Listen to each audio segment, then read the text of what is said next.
Listen, I have the most wonderful panel of journalists for you today. Journalists, friends, awesome women who've got fantastic stories to tell you. So I'm going to get them all individually just to introduce themselves and tell you kind of their journey. I mean, we could be here forever if we do all of our journeys, to be fair. But and I like to play journey bingo, by the way. That phrase is so overused. Tell me your journey, Carrie Brown. Me first.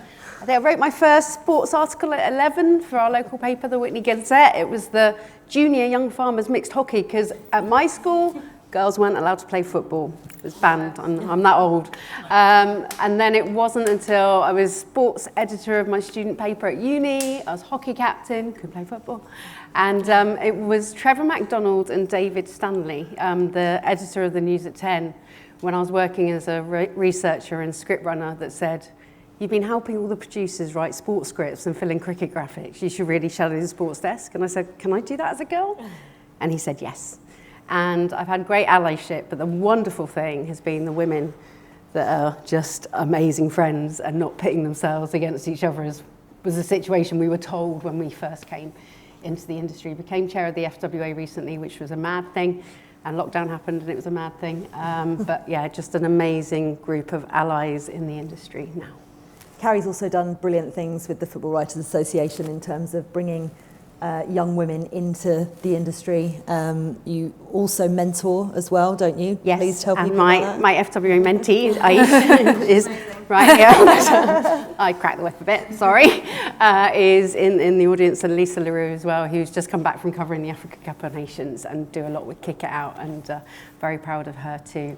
Please join mentee schemes. We also at the FWA have, in memory of the great Vicky Allweis, who's a great mentor to me, and we miss her daily and dearly, the Vicky Allweis Football Writers Award. The deadline is April the 2nd. The prize is £1,000. And if you are thinking, how do I do that? I can't do it. I'm not good enough. We don't care. Send it. The practice of doing that, even if you want to be a broadcaster, you need to be a good writer. So 2nd of April, £1,000 prize, and the pathways it is given. We have brilliant writers and winners at The Athletic, in sport, in football writing, in broadcasting. April 2nd, Football Writers Association Vicky Allweis Award. There you go, write it down. Karthi, how did you get started? What was your route to where you are now, and what are you doing now? Yeah, well, doing now is a complicated and wide-ranging area, but starting was very much just a family who liked sport, played a lot of sport, not football, same as Carrie, but watched a lot of sport, and that just got me into thinking that was something that I'd be like to be interested in. Family of doctors, so sort of kept that in the back burner and didn't really mention it at any point until much later on. But it was really, I think, just knowing somebody that my parents played badminton with that was a local radio in Wolverhampton sports presenter. And I didn't really think it was a job, and I just used to get very excited when he was on the radio, so they told him. And I think naivety of youth, didn't actually realise it wasn't a job that I could do. It's that thing of, I know we've talked downstairs about seeing people, and it was kind of, seeing Sue Barker or Claire Balding on screen, and not necessarily seeing somebody who looked like me, but thinking, oh, I can do that, without actually thinking what that meant in terms of being in a room where absolutely nobody looks like you. So I just kind of went into this radio station to have a look around and just thought that is what I want to do. And every single holiday, and when we come on to the sort of lack of payment for work experience, I'm sure at some point, but every holiday that I could, I was at West Midlands Radio or the Express and Star in Wolverhampton, just asking for work, which was always unpaid, which is an issue in the industry. It definitely was an issue in the industry. And then from there, started doing placements in radio at 5 Live and other places through university. But very similar, started a school magazine when I was at school because I wanted to do a sports section and write a bit, and then wrote for the university newspaper on the sports desk. Just as steps to kind of get used to the industry a little bit and knowing that that's what I wanted to do. And now I've been freelance for most of my career, which is, I was just saying downstairs, quite a difficult juggling act. I know there was a work-life balance conversation yesterday. I find that very difficult because when you're freelance, it's really difficult to say no. So I've just come back from 6 weeks abroad working on the new Sky Sports Tennis channel. Flew in from Indian Wales, here today, Wimbledon Friday, working for the BBC tomorrow, working for the BBC at the weekend, juggling lots of different companies, but that is part of this world that we're in, and I love it. I'm not at all complaining about that, but it is. I think what you were mentioning about being told constantly you're pitted against other people, I think we sort of understand that's not the way it is anymore. But it is very much a case of working out when you can say yes, when you can say no, and covering lots of different events. So as well as sport, in different types of sport, I do classic FM shows and work for the Royal Opera House, which is a whole other part of interest classical music that I love. But yeah, juggling all of those things is quite interesting, particularly even at this point in my career where I just don't quite know still how to say no. That's something I need to. Can we have a conference on that, because I need to learn that. I think we do need a conference on that. But that's part of freelance. That's part of the sort of freelance industry that you maybe need to grasp earlier in your career than I seem to have done. I don't think you ever grasp it, to be fair. I'm also freelance and it's a big juggle. Whereas you, Kelly, have predominantly worked at Sky Sports, haven't you, apart from 5 Live additionally? Well, therein lies a story. No, 1998, day 1, minute 1 of Sky Sports News. I was there, sort of very narrow shoulders, very big, and a very high voice when I said, "Good morning, sports fans," for the very first time on Sky Sports News. And because they were starting up a 24-hour news channel, nobody thought that it would work or there'd be anything to fill it. So they said, let's get some really enthusiastic and cheap 20-odd-year-olds and let them make telly. And that's what we did. And I was very lucky because it allowed me to get hours and hours and hours of practice in. And that was the most important thing. And also, because we were all young, we all made a lot of mistakes. So we got into the habit of covering for each other because we were all mates. And that was another really good skill, because it allowed us to kind of deal with difficult situations in a very safe environment. And I did that for, 8-9 years. And then I thought, I fancy doing something else. And I was talking about work-life balance. I was engaged, planning to start a family once I got married, and thinking, if I don't leave now, I'm going to be here forever. So I left, I did get married. I'm not married anymore, but I did get married. I definitely did have children. I remember them. And then that's when my career was much more kind of bits and pieces. So I'd done a little bit of athletics. I covered the Golden League for a few years on Sky before Diamond League. I did some America's Cup, where I went out to Valencia. They said, do you want to come and do some sailing? I said, you do know I know nothing about sailing. And they said, no, we just want you to be ahead of the viewers. We just want you to be learning ahead of them. And I said, fine. And they said, it's 3 months in Valencia. And I said, yes, please. I was very much to do that. I did, what else have I done? I worked on women's football for a while. I worked on all kinds of things. And then when I came, did bits and pieces while the girls were very small. You came to TalkSport for a bit as well, actually. I'd forgotten about that. Well, what I found out, when TalkSport had a big birthday a few years ago, I discovered I was the first woman ever to be on TalkSport. You were? I didn't know. No, because they probably didn't tell you about it. No, they told me at the time. So I did that for a year. I wasn't very good at it. I did that for a year. I did pitch side reporting, which I wasn't very good at either. I got better and learned very quickly, but because I was brand new to it, that short, sharp style of questioning, I wasn't good at it at the beginning, and I'm not good enough with confrontation to do that. So when people would be snappy back to me, I'd go, oh, okay, I don't know. I felt really uncomfortable and didn't like it. But you learn to deal with that, and you need to go through that. And then what else did I do? And then I went and did the EFL highlights, 5 Live, the 606 football phone-in I did on 5 Live, and then now I do more live football with them. And I do Sky Sports. So, yeah. And you're bloody brilliant at it. Well, I turn up, I fill a hole in the rotor. Yeah. You do more than that. And then I go home. But and on the work-life balance thing, which I know is a big thing, particularly for women, because we shouldn't be taking the bulk of the work at home on board, but we do, by and large. And I was lucky that I could kind of drop out a bit when the girls were young, but it meant that I would have to start to build that up. And now they're 12 and 15. I said to somebody the other day, I feel I'm coming into my third phase. Yes. My kind of, pre-children, small children, grown-up children. I feel like I kind of, I'm coming into the stage where I'm getting back some of that that feeling of being an early stage of my career, but it's a different starting point. Yeah, and with a load more knowledge on top. And by the way, I remember when they were born, so that makes me feel anxious. Thank you for that. So do I.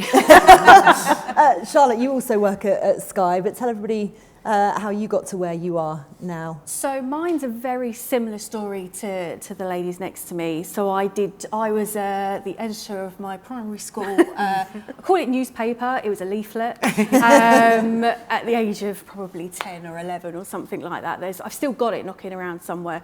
Very successful publication. And then I've always written, I've always been into English, always loved reading. Used to write a few bits as I got older. My secondary school didn't have a newspaper as such, so just used to sort of write bits. We had a community sort of booklet thing that I did some writing for at that point as well. So, but I always kind of knew I wanted to be in journalism and writing, doing something, and I thought that was via English, and then I found out they do journalism courses.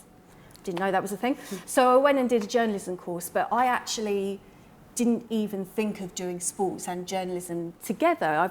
My dad's always played sport, always into sport. That's how I got into football. He tells me he was a good footballer back in the day, probably not as good as your dad. Not now. He tells me he was a good footballer, so I'm just going to believe him. And so he used to take my brother to football, and if Robin was going to football, I sure as hell was going to football as well. So we used to go together, he used to take cricket and golf, etc. like that. So I've always loved sport, but I didn't put the two together because I just didn't know that I could. When I was sort of younger, the only women's sport you used to see on TV was either Wimbledon or the Olympics. That was it. That was all the sports reference on sort of terrestrial, or even when we got Sky when I was maybe 12 or 13, there were no, apart from sort of on Sky Sports News, there was no female presenters on what I would call sort of broadcast production that Kelly kind of does now. So it wasn't until my third year of university that there was a sports module that I could do, and I ended up putting 2 and 2 together and came out with 4. Did an internship at Leicester City because I went to university in Leicester. So I used to go to all of their home games and used to write match reports, and that's where I really honed my skills, I think, of match report writing, transcribing, interviewing, things like that. When I left university, worked for a small football company for a couple of years, and then applied for a job at Sky, which was football journalist. And I wish I could give you some magic advice about how that worked, but I just applied for the job and happened to start part-time and then ended up working full-time, and that was 8.5 years ago, so a very long time ago now. So that's kind of a really short sort of summation of how I got to where I am and the things we do now. So we do Premier League match blogs, we do match reports, we do interviews, we do features, we write news. And then as a senior member of a team, that includes running a team of boys, which is great fun. And it's kind of making sure everything is done. It's a very more admin-y kind of role, kind of doing a lot of meetings. And I do a lot of women's football, do a lot of Premier League as well, but we do cover a lot of women's football as well. So on my team, I'm kind of the point person for WSL and women's football.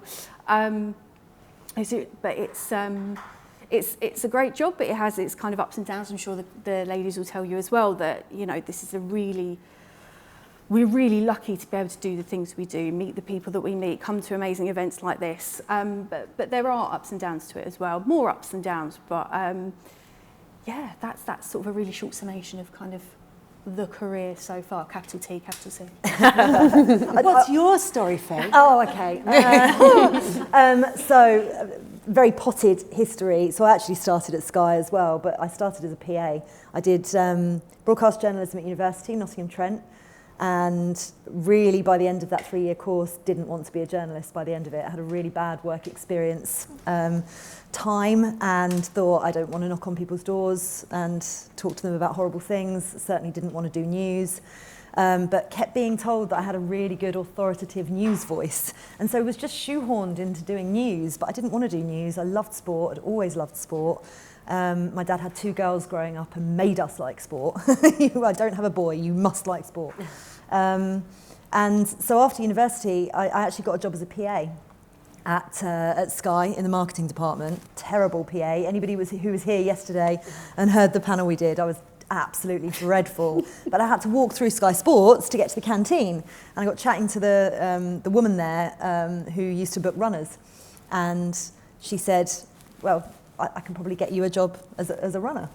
We just got on really well. She helped me out. So I was a logger and a runner on tennis, NFL, golf, football, Goals on Sunday.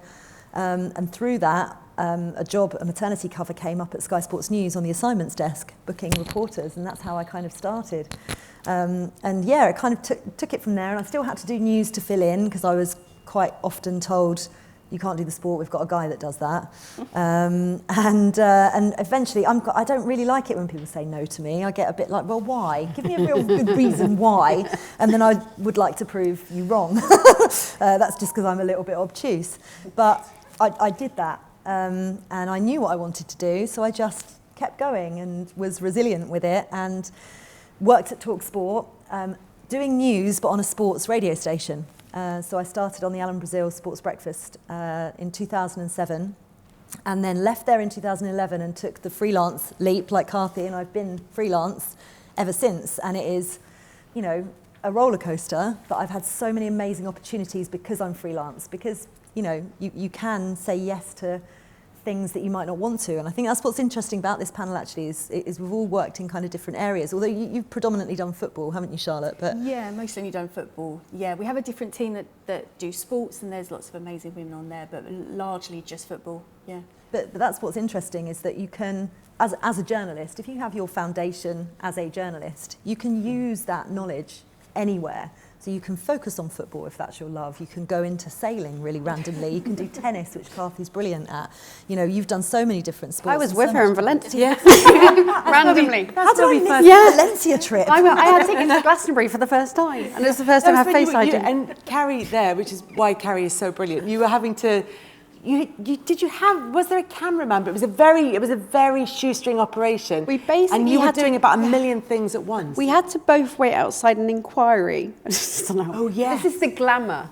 We had to wait outside because the America's Cup ends up a lot of times in actual jurisdiction and appeals. But it was the day after our first day off. We'd all had a big day off, so everybody was hungover like you wouldn't believe. And we're all standing outside in the Valencia sun going, I don't want to. And we had to stand in queue outside this hearing, and then you had to go and live, and you couldn't lose your spot. So I guarded your spot in the heat wave, and you came back, and we were still the first two women out there, in front of the men, getting the stories who had never covered sailing. Yeah. But you can be, you know, the versatility that journalism brings you is really, really important. And actually the juggle is quite interesting in terms of wearing so many different hats all at once, Karthi. I mean, talk about like a general day for you, for example, and how many times you have to change what you're doing, veer into a different direction, and how you even go about being that adaptable. Well, I'll talk about today because I got back from Indian Wells on Monday doing Sky Sports New Tennis Channel, so I'm still talking to the people. That tournament is still happening, so they're still asking me questions about that. Coming here, obviously, to host and be part of today. On Friday, I'm hosting a big event similar to this at Wimbledon, which is always great fun and amazing, but there's lots of panel sessions that I need to prep for Friday. I've just got back, so I haven't really started prepping properly for that. Tomorrow morning at 4 a.m, I need to be on the Today programme on Radio 4. They're messaging me. My phone is slightly mental at the moment because they're messaging me about what guests I want tomorrow, which I haven't quite sorted out because I'm here. And then at the weekend, I am doing the 10 o'clock news on BBC One, which has to be in Manchester because that's where BBC Sport is these days, which I've been driving up and down the M6 for the last 10 years. So I need to get up there, and I have no idea at all what's happening at the weekend, but that's what I'll be doing at the weekend on TV. So that's the kind of, today is, I mean, it's partly worse because I've just come back from being abroad for such a long time, but today is all of these people for all of the things that I'm doing this week messaging me, and Classic FM saying, can you do some shifts in May? I'm just like, that goes to the back of the list. There's a charity that I'm involved with somebody who I got an amazing prize from the Jockey Club she bought, or her husband, I think, bought these tickets. She has emailed me every day for a week saying, what's happening with these tickets? And I have replied several times saying, I'm a little bit busy at the moment. The tickets are in June. Do you mind if I get back to you? I got another email this morning saying, hi, can you give me an update? And I've just said, I really can't at the moment. I just haven't got the time or the bandwidth mentally to sort out. It's not a very big job to do. I just know it's in June, and I'm trying to just get through the next 5 days, well, get through today, and the next 5 days before I sort out your amazing prize that you paid a lot of money, and we're very grateful from the charity that you did that, but I just need to get through the next few days before I can sort out your tickets. So that's kind of the juggling hats thing is, yeah, that's what's happening today. It's a constant thing. So you'll have a job for the week, and then you've got to do the prep for that, and you have to find the time to do the prep for that. So this job is definitely not a 9 to 5. I think it's fair to say. If you were going to give, I mean, we had this question yesterday. I found it really fascinating because I would genuinely, like we said right at the start, I'd love to go back to my 21-year-old self, fresh out of university, who had God knows what ideas about what she was going to do. I wasn't 100% sure what I wanted to do. But I've got so much knowledge now, 25 years worth of knowledge. Oh no, I've just aged myself. It's all right. Slightly less than that. I worked out. Yeah. Slightly less than that, it's all right. But I'd love to go back and say, don't worry about it. What piece of advice, Kelly, would you give to your younger self as a football journalist? I think what I would give generally is the basics of turn up, work hard, kind of be there on time, not be nice in that sense, but just be personable and kind of be enthusiastic and all those kind of general things. What I would say that I think would apply to younger me, and that the advice that I would give to people now is, don't assume that your talent is going to shine so brightly that everybody can see exactly what you should be and they're going to mold you. Ask people for what you want and tell them what you want to do and say, this is the direction I want to go in, this is eventually where I want to end up. How can you help me get there? What are the things I need to do in order to get there? Having said that, don't be closed-minded to all the other opportunities that come your way. Do everything. Take every opportunity while you've got the time, and while you're at a stage in your life where you have fewer commitments in life. Take all the opportunities, because everything you do, even if you think it's just a silly thing, you will learn something from it, and you'll be able to take that into the rest of your career. I think it's important. That's a really good piece of advice. Actually, this job is not linear. There's no, it veers off in so many random different directions. And there aren't that many opportunities. No. So you can't plot a job because there aren't that many gaps to fill. And new gaps sometimes come in. you just have to move into the gap where it is, and that will take you in a different direction. You can't just say, I'm going to start here and then my next roles will be like this. It doesn't work like that. You have to just take the opportunities that are presented to you, because you don't know when the next opportunity is going to come up. I want this to be like exciting and hopeful for everybody to kind of take away, and it feels very different, the not just the culture nowadays, but the opportunities nowadays for women coming into the industry, and in fact anybody coming into the industry. There's so much more. What's the difference between when you started, Charlotte, and now? I think, what's the difference between when I started to now? I think I've been really lucky working at Sky, and hopefully Kelly and everyone who's worked at Sky will feel the same thing, that it's a very supportive environment for women. And I've been really lucky that everywhere I've worked, I've never felt out of place as a woman. The place where I do feel sometimes out of place, and we were speaking about this before, is sometimes in press rooms. So in press rooms, when you go to games, you don't need more than 1 or 2 hands to count how many women there are in there. And that's something I'm really passionate about changing. We've talked about competing against each other, and that's just simply not the way it is anymore. And I think journalism as a whole has had that kind of reputation as being quite cutthroat and quite, you need to compete against each other. You need to be the first to the story. And yes, you do need to be first to the story. But I think, kind of following on a little bit from what Kelly was saying earlier, you also need to be a good person. I think there's a lot to be said for being a good person, being a nice person, showing up, being professional. Don't be a pushover. There's a big difference between being a good person and a nice person and being a pushover. I think that's maybe something I've learned over the last years of being in the industry, is that it's fine to be a nice person, but don't let people walk all over you, because you'll say yes to everything for sure, but then people will start asking you to do this and this and this, and they're simply... The worst question is, can you just? That's the worst question you ever be asked. Can you just? Yeah. 4 hours later, that just has turned into quite a big thing. So I think that's maybe what I've noticed from kind of coming through as a student and doing a lot of free work experience. That was really encouraged when I was at university to do free work experience. Nowadays, I'm not sure it's so sustainable, but you also need the experience to be able to get the jobs. It's a bit of a catch-22 cycle, but I think that's kind of what I've learned, I guess. Maybe not how the industry is necessarily different. What I've learned is just to be a good person, talk to people, because people remember you being nice. They'll remember you if you're mean as well, but for the wrong reasons. And people will give you far more time, far more opportunities, and be far more open if you are professional, you're on time, you're trustworthy. If a club says you can't ask this question, don't ask the question. Like, they're not going to let you use it. Well, depends what it is. Ask it in a different way. Ask it in a different way.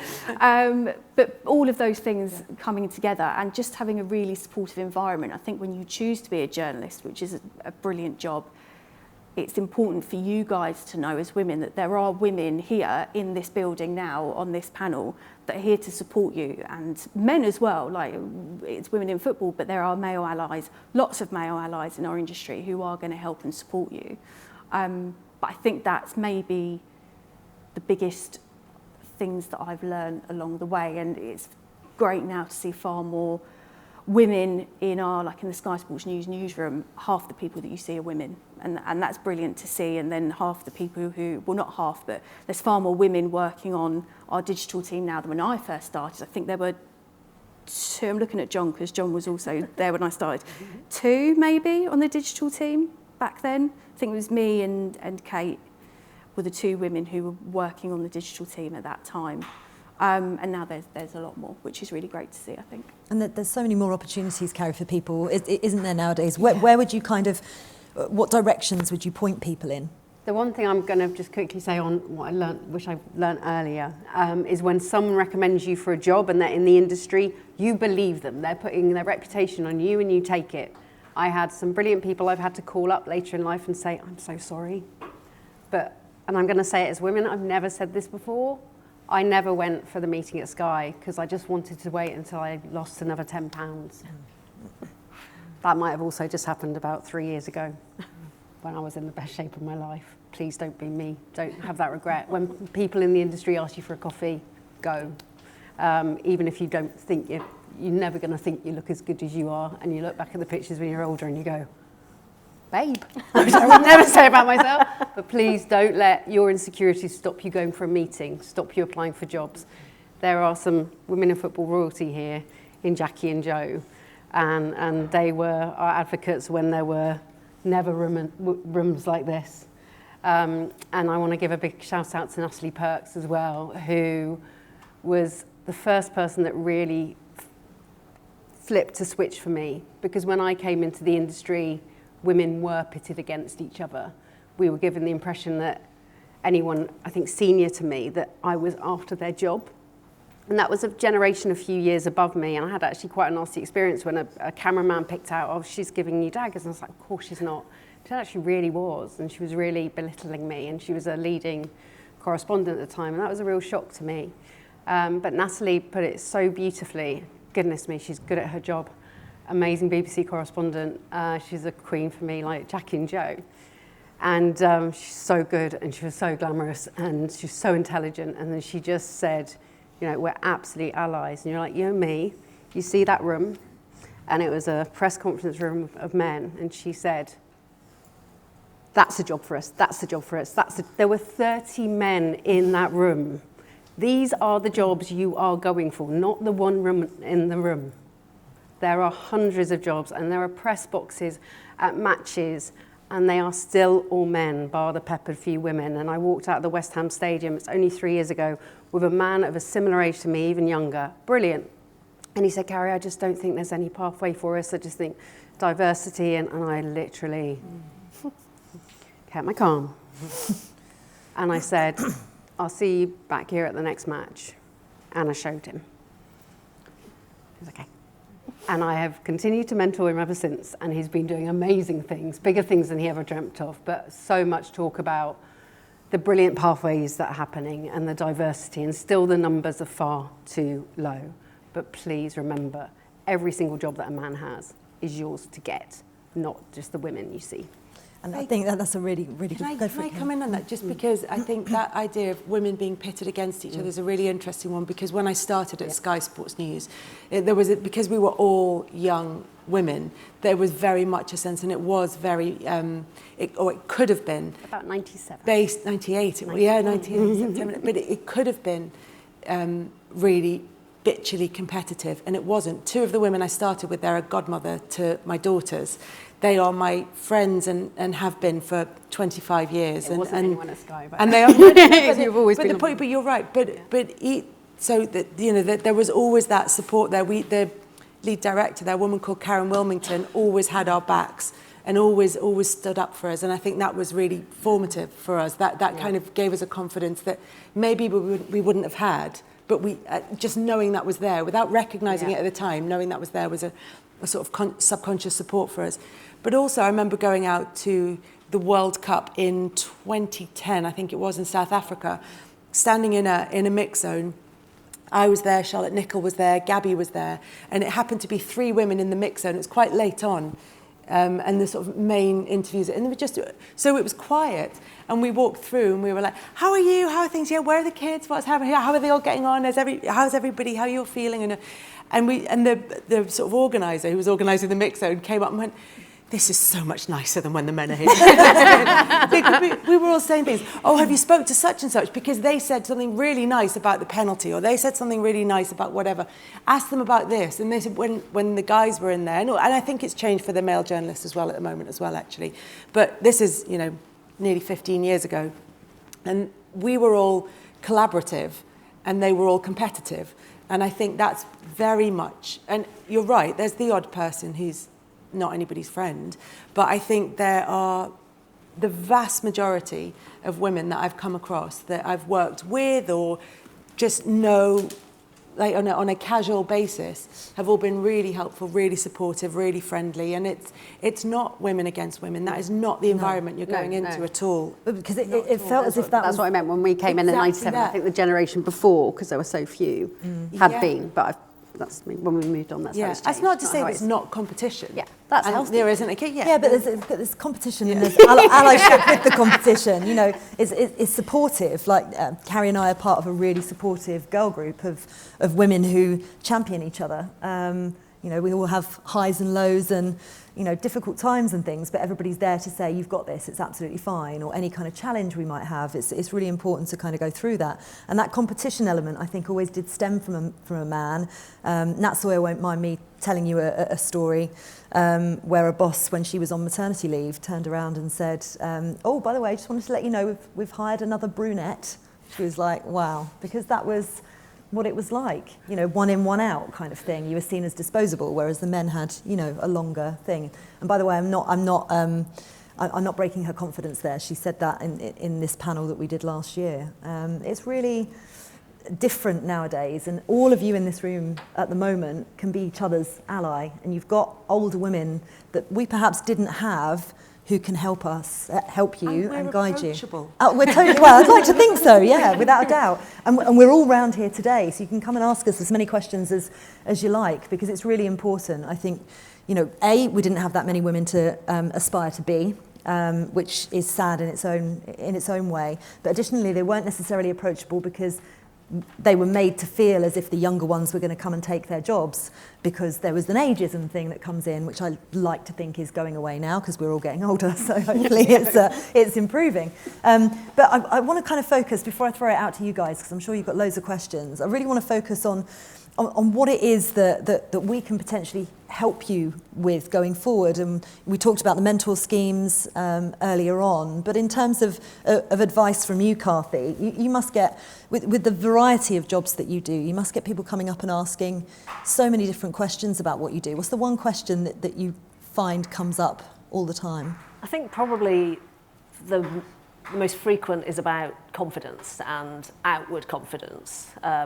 Because you sit and look at a panel like this, or I used to, well, you didn't have rooms like this when I was younger, but go to other things where, there might be one woman around in the entire day that you'd want to go and speak to or see. But I remember a few years ago, I think Kelly and I were on a panel, and a very senior reporter said, but I don't have the, as a question to us and other people on the panel, I don't have the confidence that you have. How do I get there? And I'm like, you're a massive reporter that does loads of things. But I think it is that fake it until you make it idea originally. I think it is to do with just thinking that actually everybody else is exactly the same as you and everybody else is nervous, and I still get palpitations when I'm in a press room with all the other people thinking, oh, they're going to think my question's really stupid. But that's what everybody else in the room thinks. Or, well, some of them are too arrogant to think that. But I still sit there and I can tell that my heart's going before I've got to ask a question. It doesn't really necessarily go away.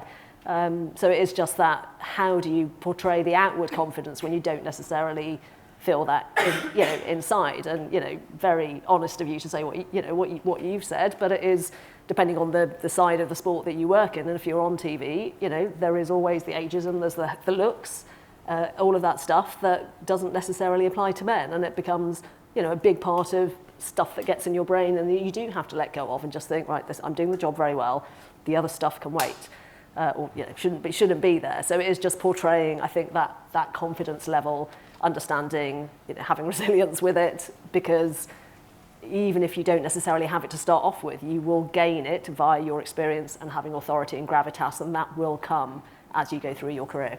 I think that's a really, really important point. And I also want to reiterate, because it's something that I've talked about for a long time, because I had similar confidence issues that Carrie mentioned there. I was told once that if we're going to put you on air, we need to do something about your fringe. I know, I liked my fringe. I know somebody who was told. I know somebody who went in for it, and they went, how are we going to dress you? Oh, wow. Ooh. Yes. What, with colours? Yes. Yeah, please dress me. If you want to pay for my clothes. This is something I actually think is really changing in the industry, and I'm so pleased for you guys that are coming into it because of that, because I think there was this, you are a television presenter if you look like this and you wear this and you're this weight, whatever. And I think that is starting to change. I'd like it to change much quicker, but again, it's about the credibility. I always felt when I first worked at Sky that it wasn't, nobody ever spoke, and PLP actually, Premier League Productions, I always felt as if nobody was actually listening to what I was saying. They were commenting on what I was wearing and what my hair looked like, and if it had gone in front of my face while I happened to be on air for like 1 nanosecond. Yeah, well, we both, I really don't like that. But it's men who don't like it. Bloody flyaways. Yeah. People are obsessed with flyaways. I mean, what can you do? Everything's green screen now. Come on, patting you down with hairspray. Flyaways. I mean, Kelly, Faye and I have worked at Premier League Productions, which is the Premier League's global channel. I was there for 10 years, and that part of it was very interesting because it's, I mean, this is Chatham House rules, I presume, or whoever's recording, 100%. Don't record for a minute, but it's 99% white men behind the scenes. And that was always a huge frustration, and any female producer that came in didn't really stay for more than a season while I was there for 10 years.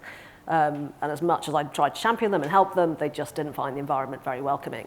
But it was, I'd get bosses coming up to me saying, I need to tell so-and-so that their hair looks a bit of a mess, what do I do? I'm just like, what would you say to a male reporter? It's the same, if it's a distraction, fine, but if it's not a distraction, it's just what you don't like, because they've got the hair up in a ponytail and you'd rather their hair was down, that was sort of a constant conversation that I was having. Why are you coming to me to ask me how to speak to a female reporter? It just struck me as being quite ridiculous, and it is that's an element that I'm not sure it's changed there, but maybe at other places it's changed. Yeah, I think it is changing because I think people are finding their voice more, and people like us now, which a lot of the bosses don't always like, will actually call it out and just say, no. And we'll call it out for you. If you don't feel confident enough to call it out, somebody will be confident enough to be able to speak on your behalf. You just need to go and find your ally to be able to help you with things like that, because it should be about your knowledge, about your credibility, about your hard work, and not about how you look. And particularly on television and now radio, now that they're bloody visualising everything, it's really annoying. I used to love going to work with no makeup on. It used to be amazing radio. You sit there in hoodies and your hair is scraped back. Now you're like, we're just going to put this on a...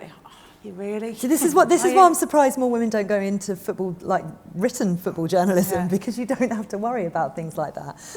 But anyway, look, we've only got 5 minutes left. Not that you don't look immaculate. No, Jackie, go for it. Yeah. Sorry, do you mind if I just pick up on that? Yeah.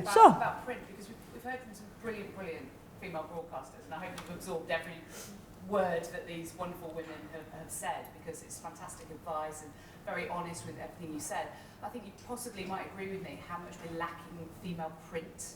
Yeah, we said it. So- We were talking at the start, you missed it. Charlotte, Yeah. fantastic that you'll do. Jackie, it just bowed.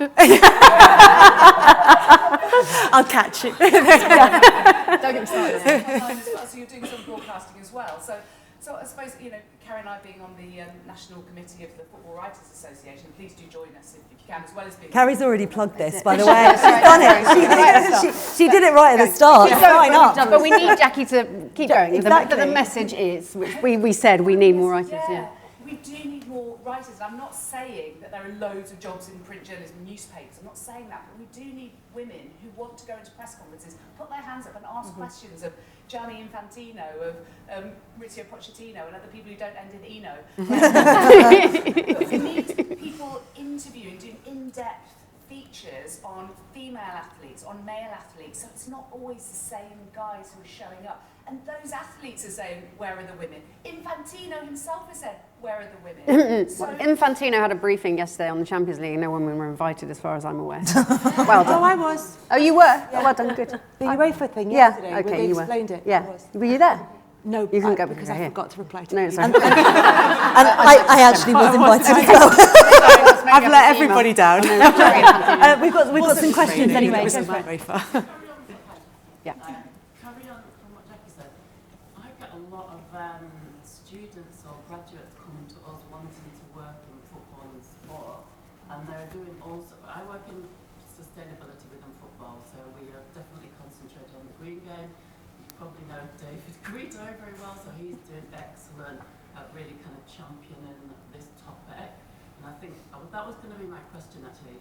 Would you suggest taking on maybe a certain topic to kind of build your own, like a niche or something like that? I think that's always... I think it really helps if you have a direction, like you alluded to. That was a lesson I learned, I think quite luckily, in quite a bad experience, that managers are too busy managing. I used to believe, because I think I had a really good time at Waitrose or somewhere when I was working as they were like a partnership, they looked after your career. But to get to the point, managers do not look after your career. You have to look after your career. So if you can focus on one thing that you love doing, it's going to be good to have a specialism. But also just be wide to everything, because the more you can do, I've covered rugby, cricket, athletics, tennis, sepak takraw, which is one of my favourite sports. What the heck? Amazing. They play football with their feet in the air over badminton nets. We'll take this out next. Sorry. Finish, Yeah. I meant to continue. So if you are looking for kind of students at the Football Writers Association, there are lots kind of coming to different groups, really wanting to get into the game, and I imagine they would really love to be, an intern or writer. So I think there's ways you could also. We have Wonderful. We have a student membership. We'd love them to join. We have a mentor program, and we have the Football Writers Award thing. But we want to do more, which we're going to have to chat about. I've been given the wrap up Yes. twice, but there's two more questions, and I want to make sure everybody gets the chance. Nice and quickly, one for Kelly. So when you're by the pitch presenting, and when you've prepared really, really well, and you're doing everything's great, and then someone just comes at you with a comment saying, "Do you remember back in 1963 when someone," and you don't know a thing about it? Yeah. Or someone asks you a question, you just don't know the answer. What's your top tip when your brain freezes? In that Well, I say I'm not here to answer questions. I'm here to ask them. And if they say, if they do say something like, "Oh, you remember, I don't know, when such and such scored the, equaliser for whoever in 1930," and I go, "Oh yeah." But just in case people didn't catch that at home, just explain a little bit about that. Yeah. But those moments where that you're talking about, where you just have brain freeze, that happens.